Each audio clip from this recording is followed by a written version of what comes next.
One way for policymakers to draw attention to an issue and sound the alarm bells is to basically describe something as an entirely new and unprecedented growing threat to America and the world.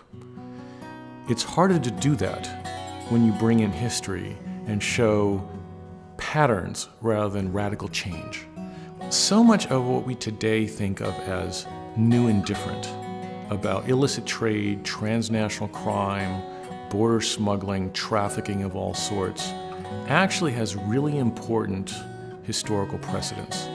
There's really, it's hard to imagine any other policy debate in this country that is so devoid of historical perspective.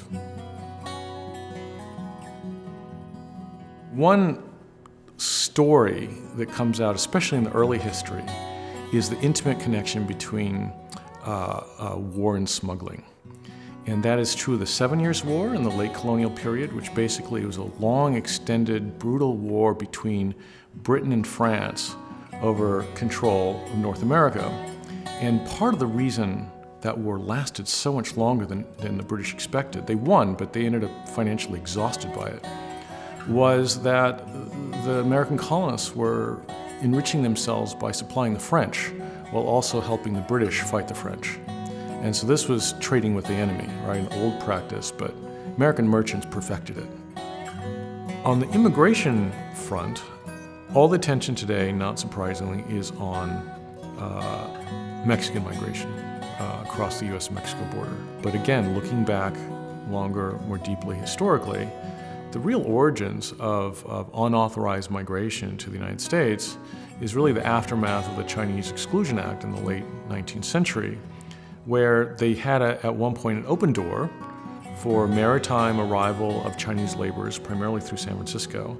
Once that door was shut, it didn't end the flow, it just diverted it to the US-Canada border and to the US-Mexico border. So interestingly enough, the first unauthorized migrants that drew US attention across the US-Mexico border were not Mexicans, they were Chinese. And actually, in the early part of the 20th century, much more concerned about smuggling of Europeans across the US-Mexico border than there was about Mexicans coming to the United States across that border. Mexicans were kind of taken for granted. They were viewed as seasonal workers who went back and forth, weren't settling in the United States, viewed as valuable, cheap labor. Just like there was a pattern then of trying to stop flows coming in from one place, diverting them elsewhere, that pattern has repeated itself over and over throughout history. As you try to stop it in one place, and it doesn't stop or get deterred, it actually just diverts it somewhere else. We saw that with alcohol prohibition, we see that with the drug trade today, we see that with migrant smuggling today, and we saw that in all sorts of realms into the 19th century. Today, in the early 21st century, the United States is arguably a policing superpower, and particularly in targeting smuggling. It's the most aggressive anti-smuggling campaigner globally. And yet, so much of its origins as a colony and then as an adolescent country and as a rapidly expanding, developing country was so intimately tied to smuggling and smuggling interests of various sorts.